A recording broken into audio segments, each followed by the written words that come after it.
happy Wednesday.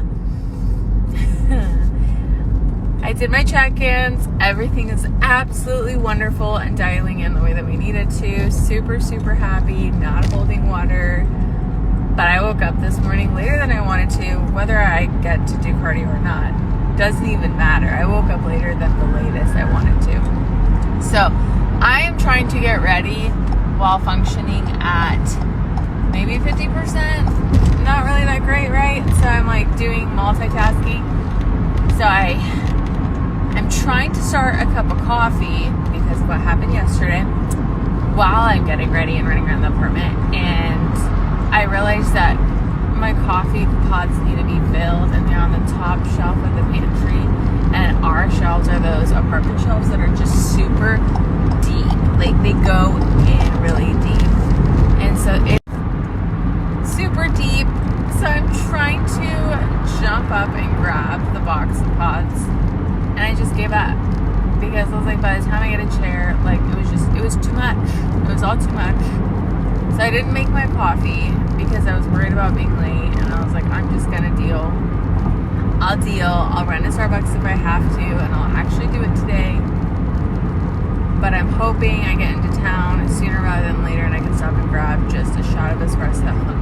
But my morning just felt hard. I also could not find the things that I wanted, like the clothes items. Not that I had anything picked out and laid out ready to go. I wear black and white every single day. Like it cannot be that hard. And I just struggled. I am a struggle buster today. But I'm a lot more awake this morning than I was yesterday. And I feel a lot better waking up this morning. So I did go to bed late last night because I was working. What's crazy is that I struggled to focus all day yesterday. All day.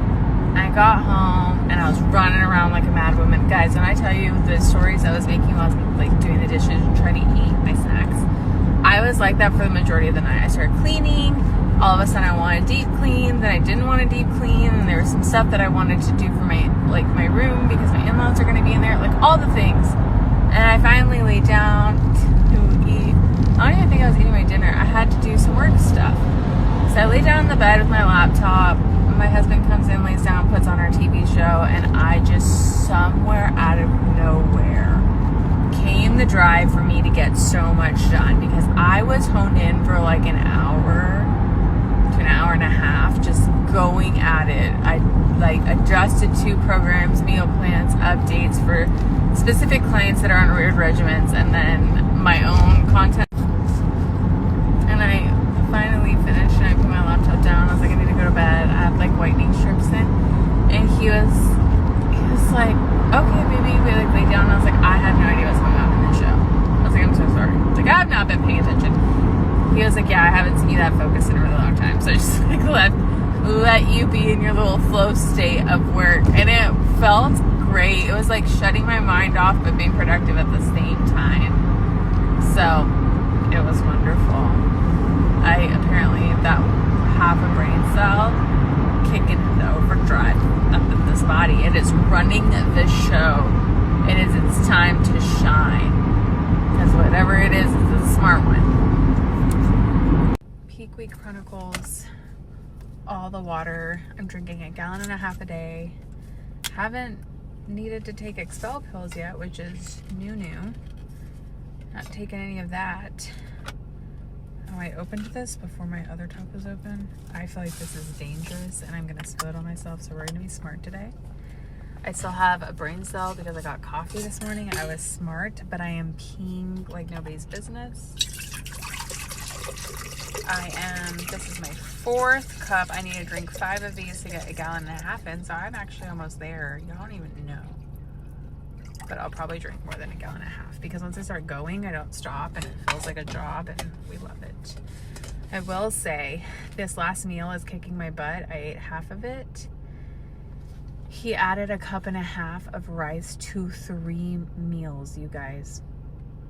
That's 4.5 cups. I don't even know. I did the math. It's 4.5. We're fine.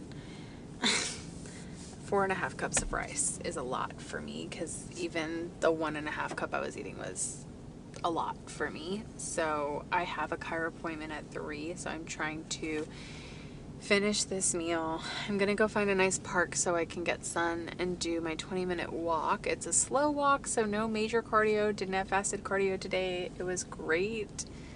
I still feel like my brain cells are dwindling. I definitely probably need more caffeine, but I don't want to drink more caffeine because I don't have necessarily a lot of strenuous activity I need to do today.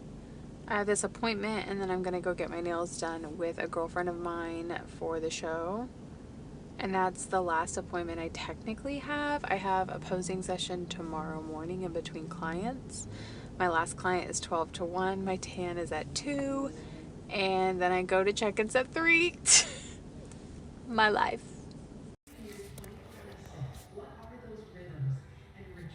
I feel like a baby again. My last chiro appointment before I step on stage. Not gonna lie, this is the most relaxed I felt all day. I could take a nap, but I'm afraid they would be able to wake me up and that would be really embarrassing, so here we are. But I need my glutes to be even, and this is the compression. I need to share more videos with you guys on it because I still have the whole video on YouTube with Dr. Blake doing my compression and my adjustment, but I'll make some more fun clips because this is why I'm even and pretty and my posing is. Competitors talk about how hungry they are, and the biggest question I've gotten is, are you excited to eat? No. And I lied to you guys earlier. He didn't just increase my rice on 3 meals. He did it on 4, which means that's 6 cups of rice. And when I tell you I am miserable, I just spit it everywhere. When I tell you I'm miserable eating more than I am not eating, that's a really big first world problem. I just pointed out there, but it tastes good. Even without sauce, it tastes good. Salt, some garlic salt and pepper. I'm only 3 meals in. 4 meals in. I have 5 and 6 left. My dead self is going to get her nails dirt for show day. My day has been very boring. This is why there's not a lot to say. I went to the chiropractor. I worked at a work meeting. And I'm eating more than a human should. Just kidding. It's probably good for me. I probably don't eat that amount of pizza, but y'all, 6 cups of rice is hard. But when I think about it, truly when I think about it, I'm like, you know what? When I get off stage, I'm thinking about my goals a lot. I'm gonna pause you for a sec. I accidentally just screenshotted a photo of myself while I was trying to click record. That was a big mistake. Ew. Kind of looked like a crackhead for a second. Anyways, as I think about after prep, the closer I get to show day, which I don't think a lot of people do, we have what we call post-Olympic depression. I know we're not Olympians, I know we're not going to the Olympics, but essentially post-Olympic depression is when you put so much emphasis on a date, a goal in mind, and you train really hard for this, and even if you win your goal, you get this depression after because the momentum and the whole process itself is truly what you were enjoying. And once you win and you don't have things to follow through after to help you maintain your goals or maintain your routine, you feel like, well, what do I do now? Essentially. And I couldn't imagine being an Olympian or being in the Olympics and an athletic trainer, and you reach the peak of that and you truly are like, well, what happens now? I feel like in business and career goals, it's a little bit different. Like you can get the promotion and you have to actually maintain the promotion, the job, or you make more money and you reach that goal and you just keep setting higher goals for yourself. When it comes to bodybuilding, it's a little bit different because it depends on why somebody's going into it in the first place, and everyone has a lot of different reasons. And if I'm being completely honest, a lot of people struggle to truly understand themselves already. So to truly understand why you decide to do a bodybuilding show at all, or even go to the gym at all, is hard. It's hard for me to get it out of my clients. I have to pry to find their motivation, why they're here, why they're talking to me. And even then, what the answers they give me aren't true. When I see you to pry, it is very therapeutic, truly. If you have a trainer that cares enough, or a coach that cares enough to pry to figure out your actual why, you are blessed, or you should hire me. But either way, so something people struggle with, and that's why they reverse really, really badly, is they don't really have a follow-up goal. They don't have a follow-up plan to help them maintain, reverse correctly, anything to keep them motivated to maintain the healthy habits that they created throughout maybe an unhealthy process. Sometimes I do things. I've mentioned that I book photo shoots. I do have one in January I booked. They don't necessarily require this body for that, but for me and my standards, obviously, like, it wouldn't be this exact body because I'm not going to diet the same way. But I have been thinking a lot about if I take time off, like I truly want to, and when I win my pro card and I do get the chance to take a decent amount of time off, how I want to look. I've done this for so long. We've changed my body into so many different forms, which is the beauty of this sport, is that you can show people that you truly can change your physique. And when I say change your physique, we targeted my legs. We targeted my glutes. I targeted my waist, by the way, to maintain the size. Nobody makes me wear a waist trainer. One coach mentioned it. I dove into it and it became my trademark. Judges know me for it. Social media knows me for it. People know me for it. My chiropractors know me for it. Things like that. But how I want to look naturally, and then the body that I'm going to strive to be for my goal, which will give me routine and balance and purpose in my training. When you go to the gym just to work out, I had to honk at him. He was coming into my lane. It was really rude. He probably saw that I was recording and was upset, but it's fine. When you go to the gym to work out with no purpose and no understanding of what you're doing and why you're doing it, it feels pointless. Just like with anything. You go to a job and you don't know the job description and you don't really know what you're doing. Like, you can go through the motions, but it feels pointless. You feel sad and depressed, and that's where people really, really struggle, right? Same thing with the gym, same thing with any hobby.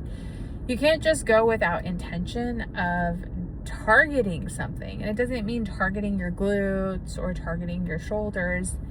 What is your intention?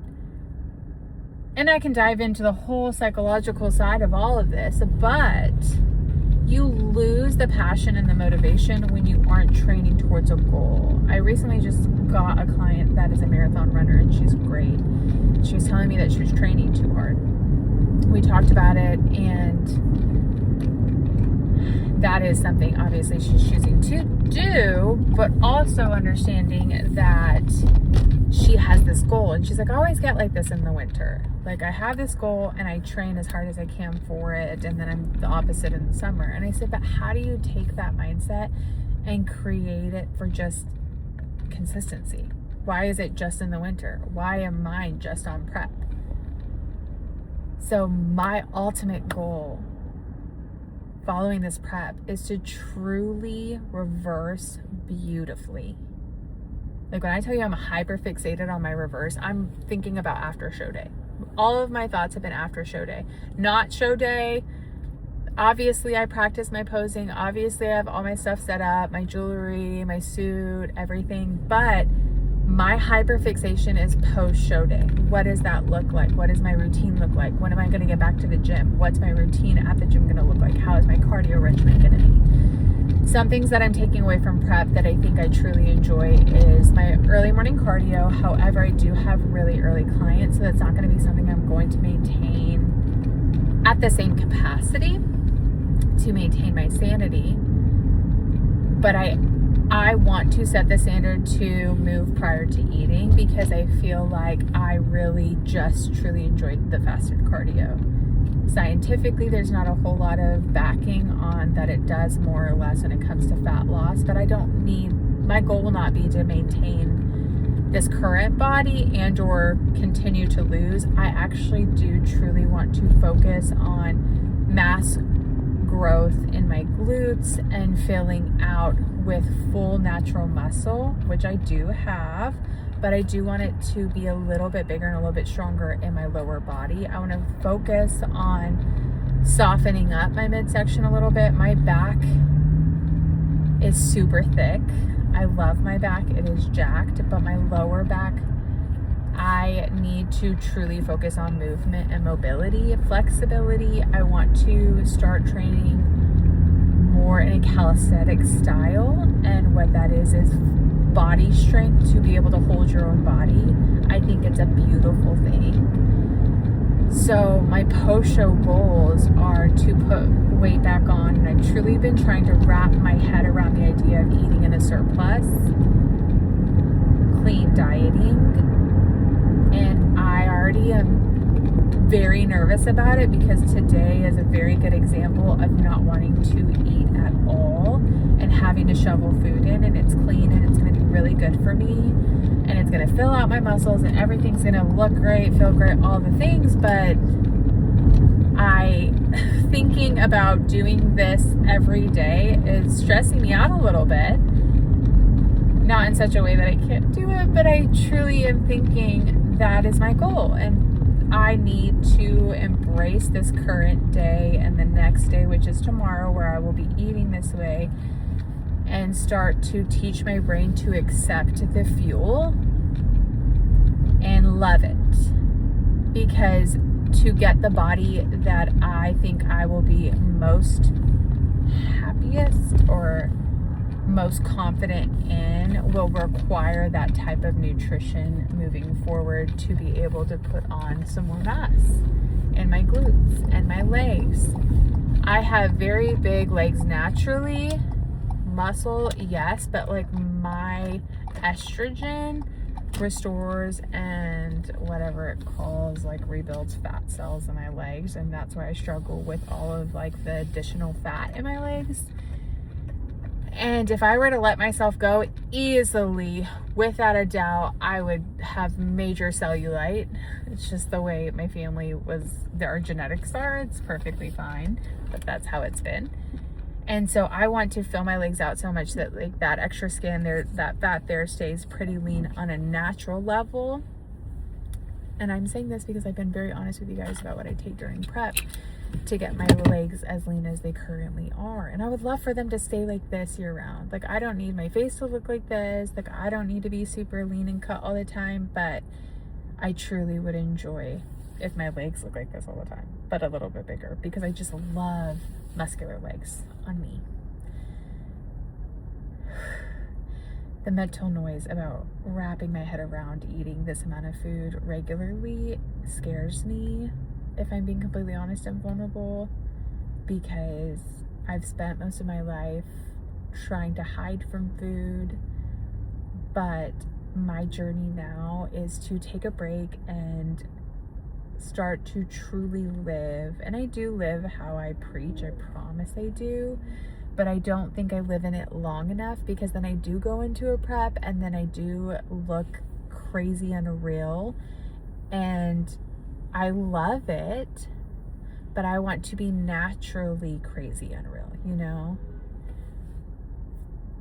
And I want to, the thing is, for me, it's not food and it's not alcohol, because I'm not going to go back to drinking. And so when I say I want to like live normal, I'll forever and a day be taking my food everywhere with me, because that's just the way that I am. I prepare. I'm always in a place where I'm trying to make healthier choices. But in my mind, I think when I think about taking a break, it's more like being able to have more flexibility with my routine to travel. I talked to my husband about wanting to take more trips, weekend trips, going, we're going to Greece for our 1 year next year, and that's going to be a big thing for us because I haven't been anywhere outside the US that wasn't Mexico. And forever, my dream has been to travel to a lot of places, and I want to be able to just pick up and go. And when you are on a prep, you do have to worry about finding a gym in your location. Lifestyle, health, and love for me would be to be able to travel, and the movement that I do during these trips, walking, hiking, swimming, those be my movement, and not having to find a gym.